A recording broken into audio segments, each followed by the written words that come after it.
Hello, everyone, and welcome to the Real World Productivity Podcast. I'm Adam Moody, and today I'm talking with Kris Ward, author of Win the Hour, Win the Day, about her background and experiences, so we can get a deeper look into her approaches to problems and, of course, the solutions that have come out of that as a result. So welcome, Kris. Thanks so much for having me. I'm excited to be here. Yeah, it was good. I realized I ended that on a weird question because I'm looking at my notes and I committed that the fault of trying to read ahead and not actually looking at the person I'm talking to. So anyone listening, just know that I'm not going crazy. I'm actually talking to Kris. So with that out of the way, we're just going to jump right in. And my first question is just really about you and your background so people can get on the same page and know where you're coming from. So as much or as little as you want to share about yourself, tell us about yourself. All right. I was born in a small town. No, we won't go that far back. So I'm a marketing strategist, and a little bit about my story was I was pulled away from my business, I would say, for about 2 years when my husband was diagnosed with colon cancer. And when I returned to my marketing after he passed, and, my clients were shocked. Were not aware of my absence. They had no idea what was going on. And to be really honest, I didn't think it was good for business, and I didn't like talking about it when I was going through that ordeal with him, right? So I returned, and people started, gently asking me under the capacity of how did I manage all that? Because if you take the emotion out of it, chemo appointments, surgeries, doctors, that's more than a full-time job, right? So I came back and my business was not only intact, but it was still growing. And it was because of the team I had in place and the strategies I had created years earlier.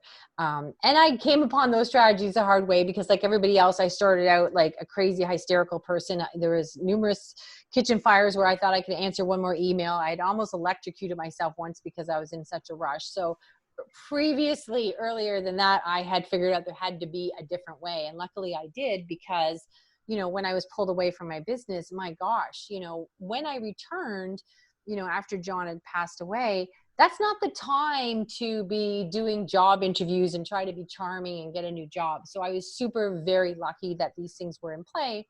And then when my clients started asking me, if I could help them so that they could stop doing things they hated and start taking real vacations. And, it was a real turning point for me was when I realized you could change your life by simply starting your team, right? And I had a new appreciation for life, and I felt that business should support your life and not consume it. And I also felt business should be fun. So that's really, then I thought, well, how can I help as many people as possible? And I started to take all the success that we had with my coaching clients and everything under that umbrella. And I then wrote a book, and we have a podcast now, which is a little bit more general business, but we are also just about to launch a product called the Outsourcing Playbook for Busy Entrepreneurs. Ooh. And it's really just, again, so people can really, get those dream projects out and not get held up and choked by their business and all these dreams they originally had, but they're just buried in the admin work. So that's sort of the short or long version, however you view it, of my story. Oh, that's great. I want to skip ahead a little bit because you touched on this, and I had a note written down about almost burning down the house from having your dinner literally catch fire. So I like that, because talking about trial by fire, I think some people are like, I felt a little overwhelmed, or I was stressed out. Like, no, dinner was on fire. And that's when I realized there was a problem. No, it was worse than dinner. And listen, when somebody sits you down, it's specifically asks you not to burn the house down. Like, you can't say he didn't ask, right? Yeah. You cannot say that, right? I'll tell you one story. I had a wicked habit of, like, I would be at home and I'd get home late or something and I'd miss dinner. And oh my gosh, this one day he was somewhere and I thought, oh, I'll just put put two boiling eggs on. It'll be fine. 2 boiling eggs, because I was always under the, like, oh, I can eat those boiling eggs with one hand while I still type.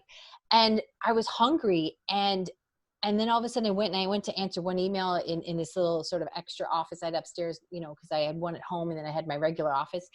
And about an hour later, I thought, I'm really hungry. The eggs. Oh my gosh. I come downstairs and I turn the corner and I am paralyzed. I'm like, oh, this is not going to be good. I kid you not. The eggs were like 8 feet across the room, smashed into the wall like they were shot. There was a hole in the pot and the fire was just starting. And here's a secret I will tell people, and I haven't told this story before, so you're getting this, is I don't have a sense of smell. So I thought, oh no, like, this is what I just felt about, I got to clean up this mess. So I went around, cleaned everything up, like I'm trying to get rid of a body. And I even went back and got a pot. I loaned my sister so that, he's saying like, where's that pot we had? Oh no, here's the other one. And couldn't buy a new pot because it would look new. And I did all this, and he walked in a couple hours later and smelled, and he goes, what did you burn? Where was the fire? And I was like, oh, I forgot. So these were serious things. These were not just like, oh, I burnt dinner. Like, these were serious.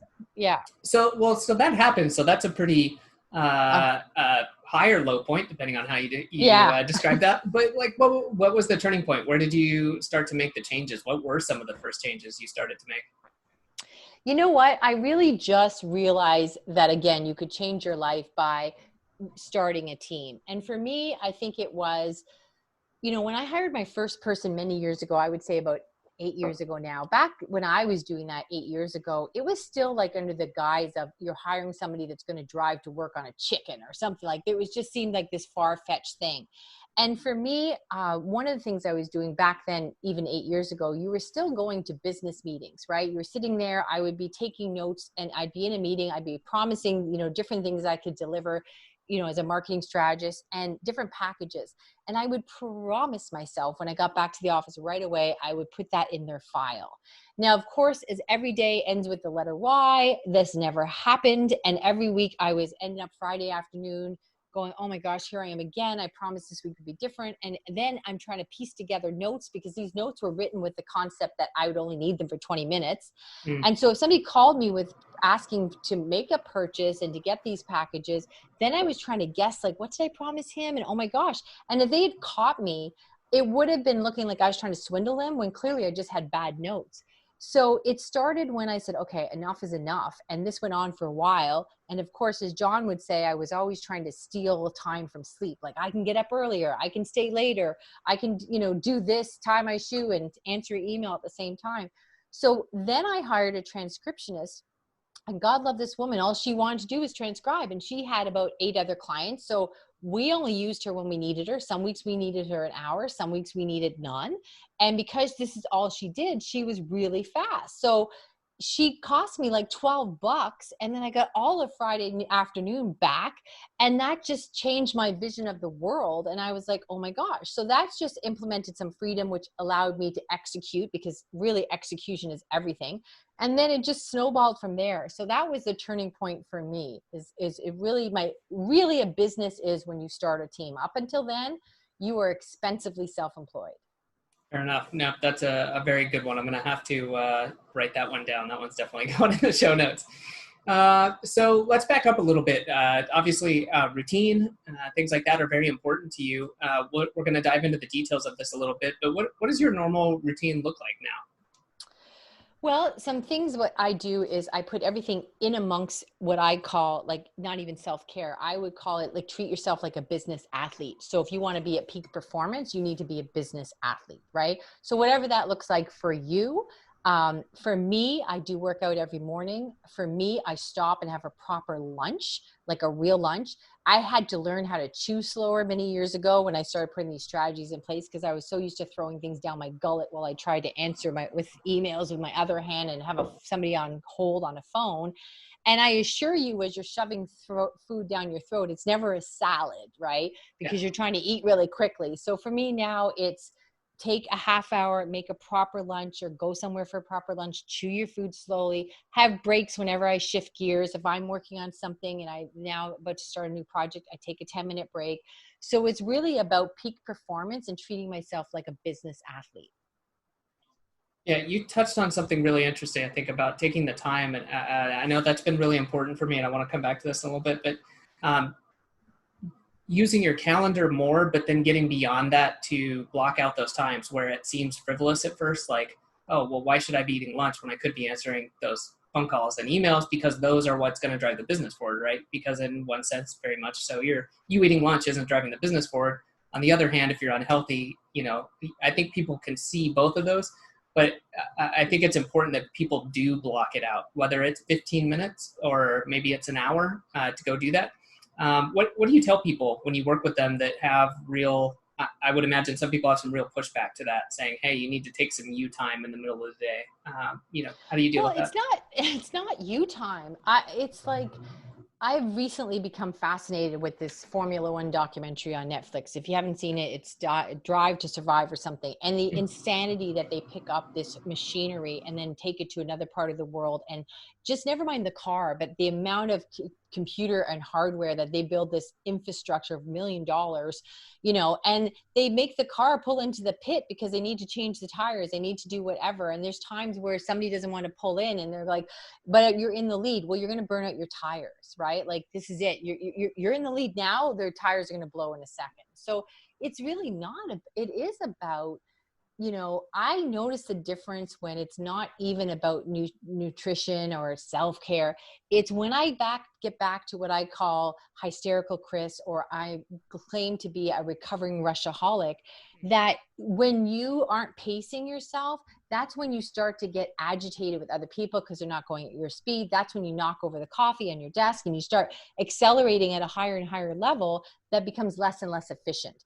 So it's not about taking a break. It's about being at a certain pace that delivers a certain quality. And when you throw that out the window, then you're just like running around like one of those game shows, grabbing things off a shelf, rushing, trying to, get everything in your cart and win the prize. But that is not effective. So I really see now when I start to speed up that where the results start to diminish. Definitely. Yeah, I totally agree. And I think for me, it's become more apparent over time is that consistency it beats fast pace. With the caveat that once you become consistent, you can do things to bolster the speed at which you do things, one of which I think is building a team like you talked about. And listen, nobody's ever going to say you and I or any of your listeners are slow. So we're going, like this pacing we're talking about is, from regular, fast, crazy to super crazy. So what I have to learn is just to be, hovering around crazy, fast and crazy, not into super crazy. So these extremes of, oh, well, that sounds, stopping and taking lunch in the middle of the day. It's not a 2-hour lunch, people. I'm talking about making a proper lunch. I might be gone 20 or 30 minutes and chewing your food when you actually chew it does take some time. So, yeah. Yeah, and I think it's all relative too in an interesting way, right? Like we talk about this, there's no set point of, if you're not accomplishing, 5 major tasks a day, you're worthless. There's nothing like that. It's, no. Whatever you need to do. And I know for me, it's been interesting kind of on that path where it's like, oh, I can do this faster. I was just really uncomfortable at the beginning because I didn't have a process and it was new to me. Yeah. Once I get that down, okay, let me hand it off. Now I can do something else. Now I'm getting these 2 things done. And maybe that's enough, or maybe the guy in front of me is doing 5 times that. But yeah, it's hard. We can't measure ourselves against everyone else. Yeah. Well, something else you talked about in your book, by the way, I really like how you defined strugglers and successful people while we're talking about kind of moving up the food chain here and getting a little bit better about ourselves. And you kind of showed what types of behaviors are behind each of those people. So I'm not going to spoil the book for people. They should definitely go and check it out. But what do you think is like one of the, or maybe 2 of the top behaviors that anyone should try to adopt right now, regardless of where they're at? Kind of the low-hanging fruit. Like, hey, if you're not doing this type of a thing regularly, you really need to invest some time in it. That's a great question. And I get that a lot from my coaching clients. We have coaching clients that we work in 90-day cycles and stuff. And I have to tell your listeners, I think it's awesome that you read the book, because I don't know how many times people will interview me and they haven't read the book. So you're right. We talk in the book, and I worked really hard on this, trying to make it an easy read. People tell me all the time it's an easy read. And write this down, people. Writing a book that's easy read is not easy to do. And what I did was I told every story I could. And whether, like right now, we're really focused on team because we've got the outsourcing playbook for busy entrepreneurs coming out. And I really do think that's the backbone to everything I started. But it's everything that we talk about in business, whether it's your calendar, whether it's this, anything that's going to bring you, heighten your success in productivity, team building. We talk about it through 2 different lenses. Are you a struggler or are you a successful person? And that's not based on income. It's based on how you see the world, right? And so it really is interesting because people will come back to me and they'll say, oh, Kris, I read your book and I fought all the way through. I didn't want to be a struggler, but I could see that I was. And it's really just how you view things. So there's all different fables and stories of my experiences and my clients. And it's really just understanding, what do you take away from that? So a struggler might say building a team like, oh, the economy, it's hard to find good help. It costs too much to do it. Where a successful person was giving me tips on how to do it even more effectively, really economically, and how to make it seamless. So really just the questions that you get asked day to day in business goes through the lens of, are you looking at it from this point of view or that point of view? That makes sense. I like that. And it's been interesting thinking about that some more since I went through the book. And then now talking to you, and I kind of tie this back to what we were talking about with different levels and how it's all relative. Because I think back to outsourcing, and I've been using virtual assistants and outsourcing for 6 or so years. And, getting past that first hurdle of, hey, I hired someone. That's neat. Yeah. Like, wow, yeah. I'm a captain of industry and ready to take on the world. And then realizing, oh my God, I don't have a team. I just have someone who needs constant supervision because I didn't set up the processes done poorly. Right. Yes, that's a good caveat. At that time, having not done it before, not reading about it, no experience, and then moving up that. So I think that's really good too to talk about the mindset. It's how you look at this stuff. I could have said, well, virtual assistants don't work. There's no way to outsource anything successfully. And luckily, I had some good mentors. Who said, well, what's the problem? Let's step through this. Okay, well, you didn't have any processes for them, so what do you expect? Yeah. So. Yeah, and that's a really good point that I'd love to unpack, because so many people look at that through the eyes, I think, of an employee or old school mentality, where they see this as this big heavy thing of, well, we need processes first and we need training. And I've worked with different people where they're like, I was dealing with this guy and he was this really high-end videographer that dealt with CEOs and really big productions. He's like, you don't understand. I worked for 4 weeks to build this training process. I hired someone, it didn't work. Well, he had never put anybody through the process. So all of a sudden there's steps missing from 8, 9, and 12. What I would say to you is, the first person you hire, it might be for something that you just screen capture and takes you 20 minutes to do. You screen capture it with a free platform and you send it to them and you say, okay, I want you to do this and write out the steps. So now we've written out the steps, or spend 10 minutes to get it transcribed. We've written out the steps. Now you have a process. So people get in the idea that it's heavy-handed and that it's labor-intensive, but they're looking at the old idea of building out an infrastructure in a traditional office setting from their employee mindset. And I know my clients tell me usually within the first month, they get it back about 25 hours per week. So it's really simple stuff that accelerates you really quickly. And your points are really valid and good, because that's the obstacle that most people see is, well, I'm so busy right now, I don't have time to set up this really elaborate training thing and onboard people. And like my transcription story, that took me 30 seconds the first week and got me back Friday afternoon. So we're talking about an easy point of entry if you have a strategy. And so that's why we created the outsourcing playbook for busy entrepreneurs, because it is about, this is the hard way to do it. If you spend the next 6 months monkeying around trying to find that magical person and all these issues, when at the end of the day, it's your process that's the problem. Your hiring process, your training process, your interviewing process. Definitely. And I like what you said too about, you just got the transcription done. You didn't say, well, I need to get the transcription done, but first I need to set up the automation so that I can send her an automated email. Just be like, no, just knock out the biggest thing. And then you can add on to that, if you needed to, or in most cases you don't. But I've learned that the hard way myself, is just saying like, oh man, I came from an engineering background and like, okay, what else can I add on to this? And like most of the times the answer is nothing, stop. Just do the 80-20, get it done, come back later if you use it again and make it better. So. Yeah, it's been a painful lesson for me too that I had to learn numerous times. And what I have finally come to realize, that like life, being an entrepreneur is about process, not perfection, right? So this whole idea of, oh, it has to be done, and then here's the training manual, and it's got a cover and it's got all this stuff. Just remember that team means together everyone accelerates money. So if you just start building a team, it's just going to amplify everything for you super quick. I totally agree. And I'm getting flashbacks to like, literally I'm onboarding someone. I've just had them on for a month. They're helping me out with doing some design work and building some funnels. And yeah, it's been interesting because it's the first time I've gone kind of faster and looser and just said, hey, you know, you're going to be helping. Part of the job requirement was you're going to be helping write the processes for this as you go. Mm-hmm. And it's exactly like Kris said, like, hey, I'm going to send you Loom videos, which by the way is the best thing ever. I love Loom, but whatever. Yeah, any video capture tool like that. Yeah. So like, hey, I'm going to send this to you, and then you need to be familiar with the tool I'm using, which at this time is ClickUp. And you're going to go in there and you're going to create the processes, you know, come back to me if you get stuck, but otherwise this is part of your job. So yeah, you know, I believe that, like, first of all, your business should support your life, not consume it. And I believe my team should be my resource. Like they've got my back. I'm not implementing, like they're really taking care of me versus like, I feel like first of all, I always want to be the dumbest person in the room, right? That's my goal. But if you're doing it well, what I have is them managing me, not me managing them. That's how it works. Yeah, I think that's a really good one. And that's one, I feel personally too. So I want to harp on this a little bit for everyone listening is I definitely I'm on the side of being maybe too considering of like, oh, how is this going to affect the people? If I give them this task, is it too much?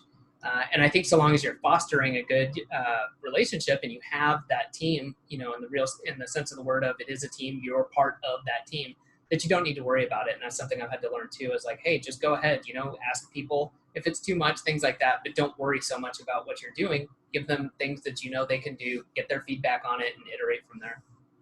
Yeah, and really what you're talking about is executing. And that's the thing that is missing for most, dare I say, entrepreneurs, because really until you start building your team, you're not an entrepreneur, you're self-employed, and it's very painful and expensive, and a job would be easier.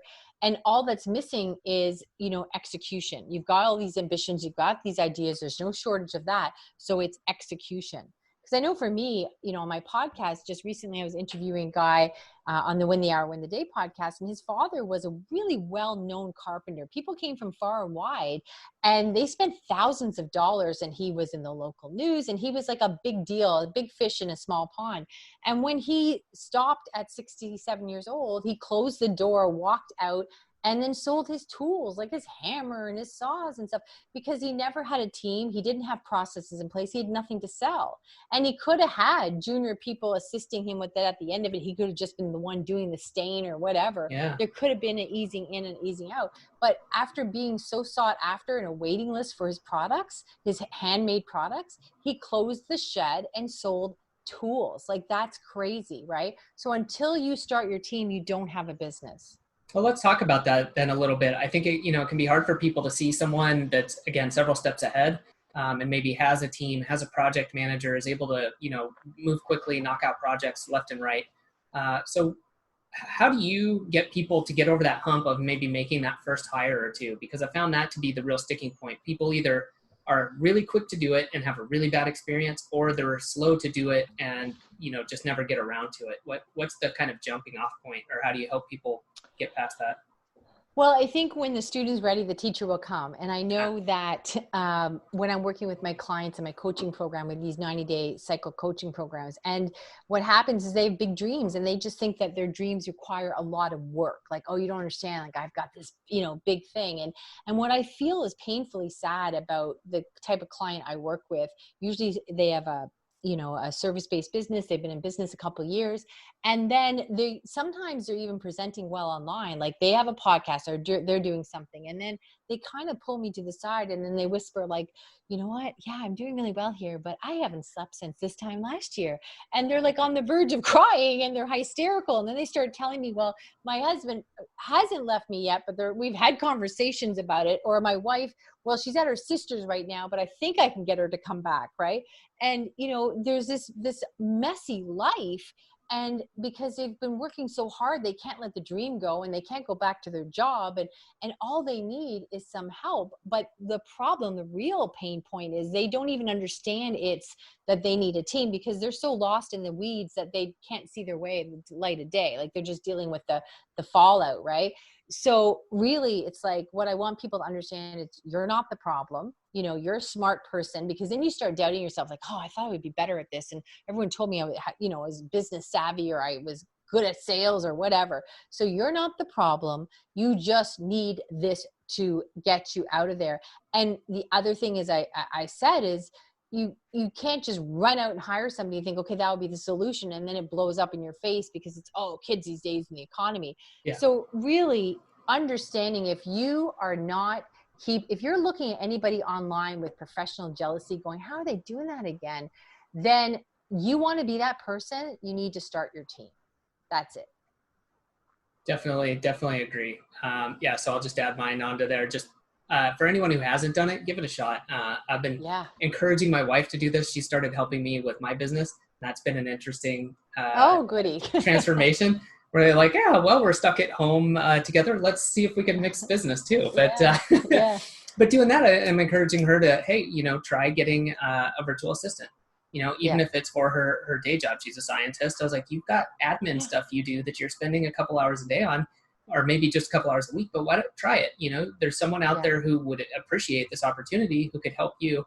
And, you could pay them what you feel is not a lot because you're being paid more for that time. But wouldn't it be better to be thinking about, whatever project you're working on instead of like, well, I had to, go fill out this expense report and do this and do that. So yeah, that'll be an interesting one.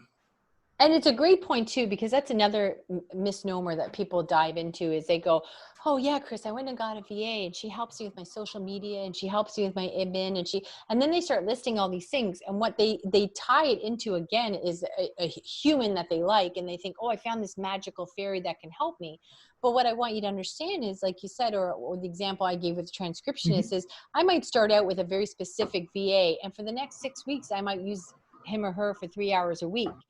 And then if that grows, great, but don't start dumping everything under that VA. Like a social media person is very different than a VA. And even a social media person is not the person that knows the back end of social media that can help you with some communication and stuff like that, is not the same person that does the graphics, right?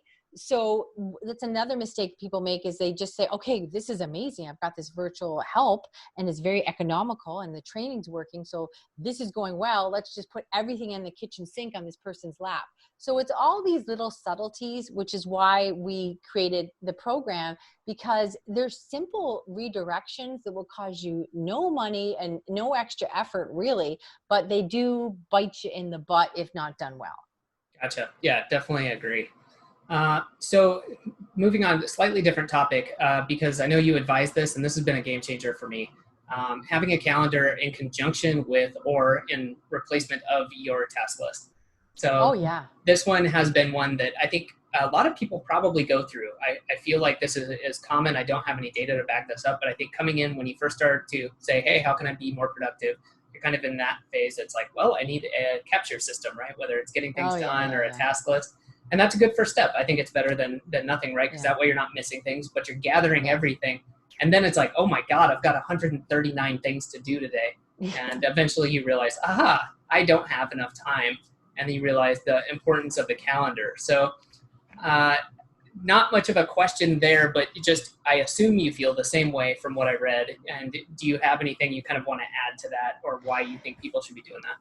Yeah, that's really important. And I know back in my heyday, I spent money on different kinds of capture systems because they promised me, like, once I learned the system and spent all this money, 3 months later, it would be magic and solve all my problems on its own. I wouldn't even have to blink at it, right? And that never panned out. So what I tell people is, listen, your calendar is your time bank account. And one of the biggest mistakes people make is they put external appointments on their calendar, but not their own work. So it doesn't matter how much the dentist costs or how much it hurts. Thursday at 11, you'll show up. But I will see people all the time. They'll be like, oh, I don't put that on my calendar, Kris, because I do that every day. And that would be the same as saying, well, my car payment comes out of my bank account every month, but I know that, so I don't count it. Well, the money is still gone, right? So what happens is too many people, and I'm not talking about listing every little thing. I'm talking about win the hour, win the day, break it down into chunks, because you cannot improve what you don't measure. And what I'm talking about is when you enter the workday, you might think that you have 8 hours when in fact you have 4, because there's stuff every day that you're not counting up to, including your emails. So yeah, using your calendar as a time bank account is essential. Otherwise, you're just like, well, what happened? I thought I had all day. I like that. I really like the calendar being your time bank account. I'm actually writing that one down. It's been a great one and a tool, not to get too into the weeds, but if you haven't heard of it, it's called Focuster, both for you, Kris, and for anyone listening. this was a really big help for me in terms of time blocking and time management, because it's the only tool I've found so far that you can go in and it's got its own ability to create tasks. You can tell how much time, but it integrates with your calendar and it's a two-way sync. So it doesn't just plop it into your calendar. It actually finds the first available spot of that size and puts it into your calendar, which is amazing. That was a game changer for me. And then now, learning how to do that on my own a little bit has been really nice. But I find for most people, that's probably the toughest thing, maybe next to tracking their actual time. I don't know, Kris, if you recommend people do this, like put down before they do anything else, to just say, hey, take a couple days and write down what you do every hour or every 30 minutes and do a little bit of time tracking and just see where you're at. Is that something you do or you advise people to do?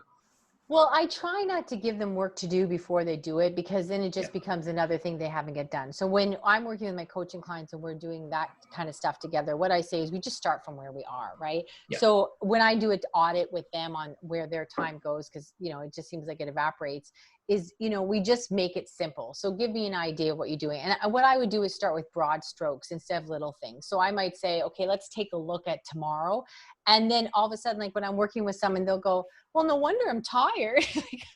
I thought I had 8 hours. I only had 4 free compared to the stuff I have to do every day. So no wonder every day of the week I start working later and later and then promise myself next Monday. So really what happens is when you just, even in broad strokes, start filling out that calendar, it's really sobering. And then you go, oh, okay, then now I get it. Right.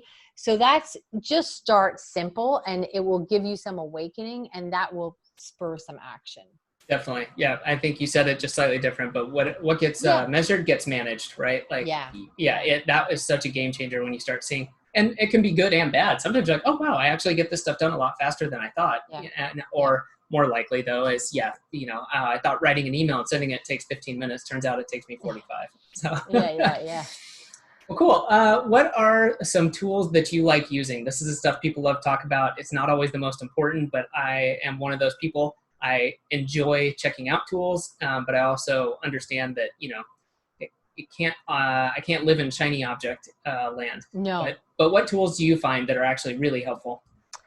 So any tool I recommend is either free or next to free, right? And I want it to be simple. You can't have a 4-year-old learn it in a couple of minutes, then it's not the tool for you. So that's a big thing I want people to understand, that a tool will not fix it. Like a microphone does not make me a better speaker. It just makes more people hear me. So don't get sucked into or seduced into buying some big expensive tool that's going to be your promise. So that's what a big warning I want people to know, because I fell for that many years and everyone has shiny object syndrome. This is the answer. So really, like you said, if you started nowhere, do something like Loom, where it's like, oh, you just hit a button and you can screen capture whatever you're working on and share that. Another recent one that I liked is Descript, Descript.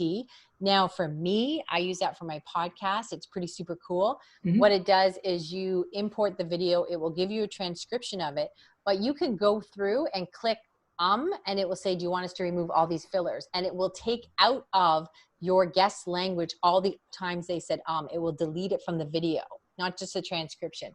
So you can do little things like that just with the right click. So it even, again, what happens when you have these processes in place, I have a video editor that does this work for me, but now, first of all, to be honest, she brought it to me. You have to understand that tools are connected to talent. So when she's in that zone of genius all the time, that's her thing. She's going to come with these tools to me that I wouldn't have had exposure to if I'm trying to be jack of all trades.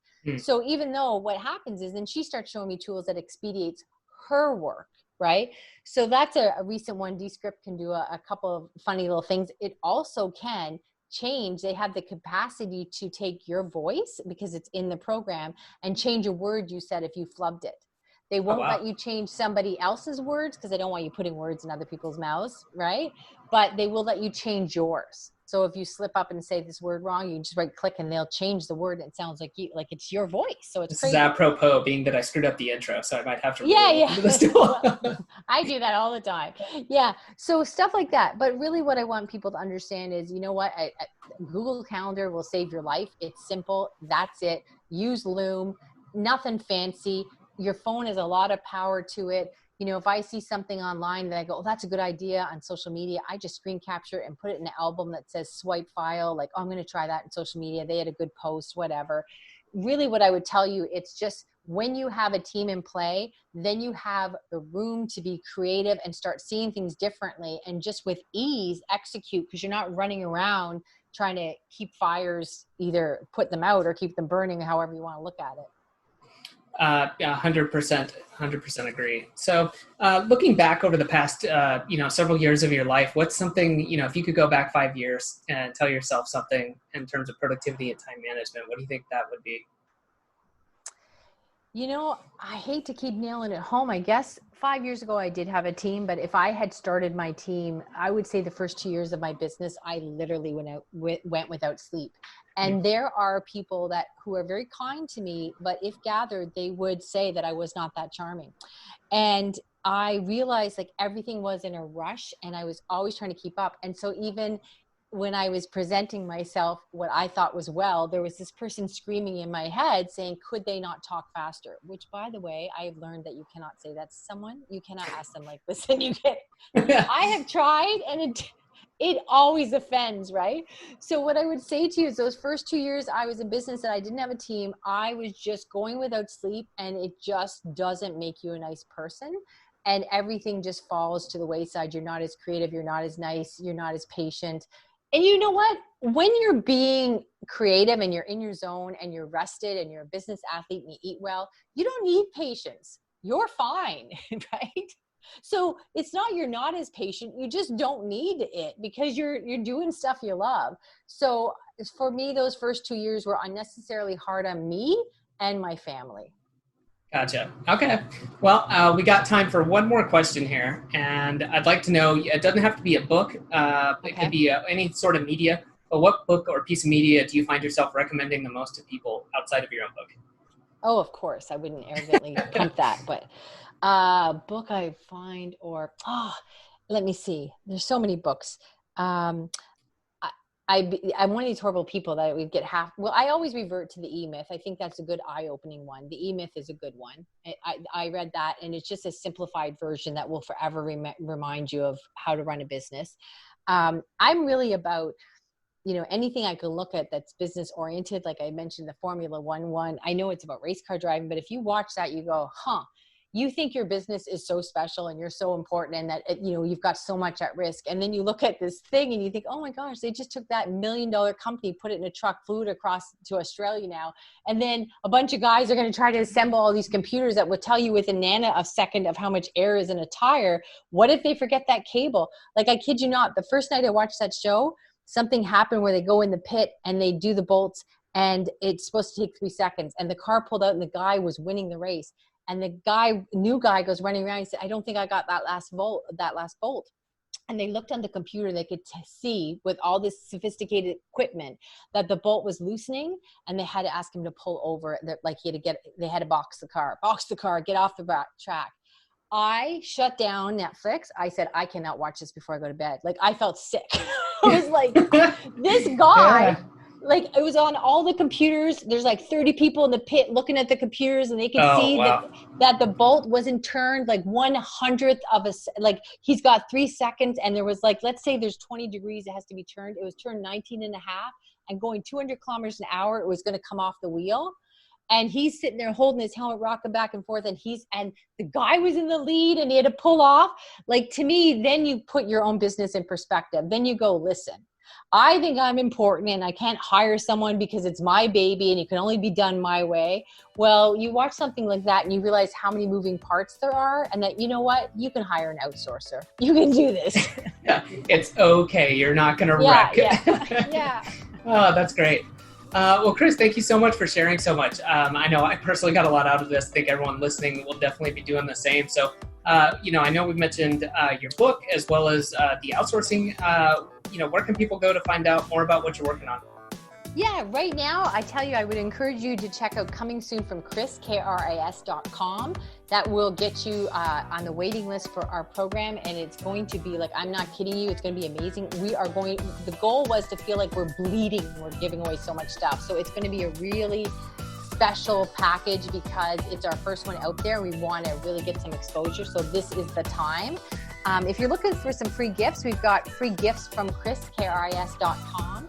And there's a bunch of little things in there. It's like a page of maybe like a 9 or 10 things that you can get. And those are things we still charge for. So those are some freebies for you. And yeah, tell me that you heard me on this amazing podcast. Reach out on LinkedIn or Facebook and we'll become instant friends. If you're a friend of Adam's, you're a friend of mine. So yeah, start there. Awesome. Thank you so much, Kriss. Thank you.